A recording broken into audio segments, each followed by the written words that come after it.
Lewis Hamilton. Lewis, a few statistics for you. You're the first driver ever to score his maiden pole here in Montreal, Canada.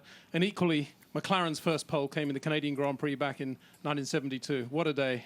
It's been a fantastic day and already a fantastic weekend. The team have done a fantastic job. As you can tell, we have got the pace upon the rest. And it came down to this. We had to put it out into the last minute. And it's not easy, especially when you have a two-time world champion hunting you down. But I did it. I stayed strong today, and I owe it all to the team. But I'm really happy with it. Well, you've never been to this track before, never driven on it before Friday. You learnt it very quickly. Tell us how long it took you to learn it, and tell us about that quick lap. Well, it took a while to learn yesterday. It's even though it looks quite a simple circuit, it's actually quite demanding physically and mentally, and it's quite technical. So we worked very hard to get the car set up right. Yesterday was a good day. I stayed out the barrier, and which is always good. And then I went home. I had time to think about yesterday's practice and what I can do today to improve. And that final lap, going to P3, we've improved the car. For that final lap, the car was sweet. Had a very good gap. The tyres were perfect, and I really just had to pull it all out. And the most important thing was that it was consistent. Each sector was, I know Fernando was quite quick at the beginning, but at the end of the day, I didn't make a mistake and got the time. So I'm just thrilled. You were quick on that lap, but that last corner is always very tempting. It is, especially when you do a very, very neat lap and it's going to be quick, and you're coming up to that last corner at 210, whatever you're doing, and you think, shoot, just don't mess it up. And I came in there and I went quicker than I'd ever been. I nearly brushed the wall on the exit, but that's all a part of it. And honestly, I was so chuffed when I came across the line and they told me I was P1. Congratulations to you. Thank you. Fernando, you probably don't want to hear it, but you were purple. You were quickest for most of that lap, and it seemed to go away in the last sector, maybe even the last corner.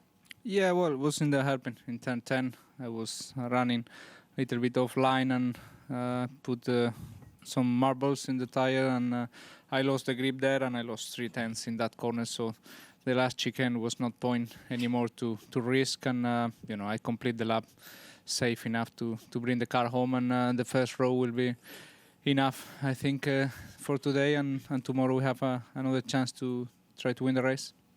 Many people thought Ferrari would bounce back after Monte Carlo. Amazing to see the speed of the Vodafone McLaren Mercedes team here.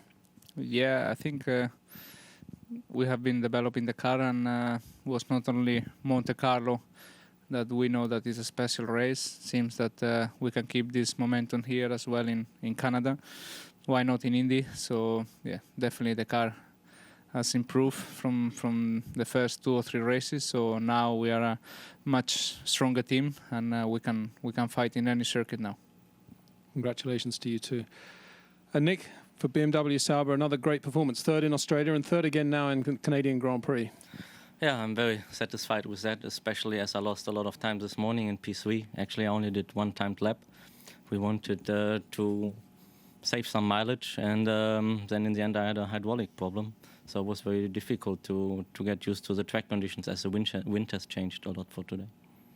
But lower downforce on the cars here. The car obviously responding to that and keeping the level of competition you've had from the start of the year. Yeah, we could only hope that we would be strong here again, as the team has been in the last couple of years. So actually both teams have been. BMW was always strong on high-speed circuits, and Sauber was as well. And it proves that we are strong. And as you said, Indy is probably similar in terms of downforce, and also looking forward to Monza, of course. Congratulations to you. Lewis, returning to you finally, for your final thoughts on the race tomorrow. No question it's going to be close in any dimension, whether you're thinking about your teammate or indeed Ferrari and BMW. Tomorrow's going to be tough as always, but I've not been fortunate enough to yet start on pole, so tomorrow's another new experience for me. But we've got the car, we've got the strategy, we've got we've got the team. I need to just make sure I get a good start, get into the first corner first, and just stay consistent. But I feel fantastic. I've never felt so good, so I'm looking forward to it. Well done to you. Now, if we'd have some words from Fernando and Nick in their own language, starting with Fernando. Vamos a hacer una crono buena como las últimas que hemos hecho. Segundo en Barcelona, primero en Mónaco y segundo aquí. Por tanto, nos mantenemos en primera línea más o menos con regularidad, y eso es lo que intentamos buscar. En el último juego de neumáticos quizás hubiese podido luchar por la pole, pero me fui un poco largo en la curva 10, en la curva más cerrada del circuito y bueno, de cara a mañana no hay que tener ninguna preocupación, ya que el coche ha respondido bien todo el fin de semana. Las tandas largas de ayer del viernes fui el más rápido y yo creo que en consistencia en carrera podemos luchar por la victoria y mañana habrá que intentarlo por todos los medios. Gracias, Fernando. And to Nick. Ja, bin natürlich extrem zufrieden mit dem heutigen Tag, haben ganz klar das Maximum rausgeholt. Speziell, weil ich in P3 kaum zum Fahren gekommen bin, haben da probiert, ein bisschen Kilometer zu sparen. Und am Schluss hatte ich dann noch ein Hydraulikproblem, bin da letztendlich nur eine gezeitete Runde gefahren. Und da macht man sich dann natürlich ein paar Gedanken fürs Qualifying, wenn man an dem Tag noch gar nicht so viel zum Fahren gekommen ist. Hat aber eigentlich dann ganz alles gut funktioniert. Habe im zweiten Qualifying mal kurz die Mauer berührt. Danach war die Spur, das Lenkrad nicht mehr ganz gerade, aber das war für die Balance kein großes Problem. Thank you, gentlemen.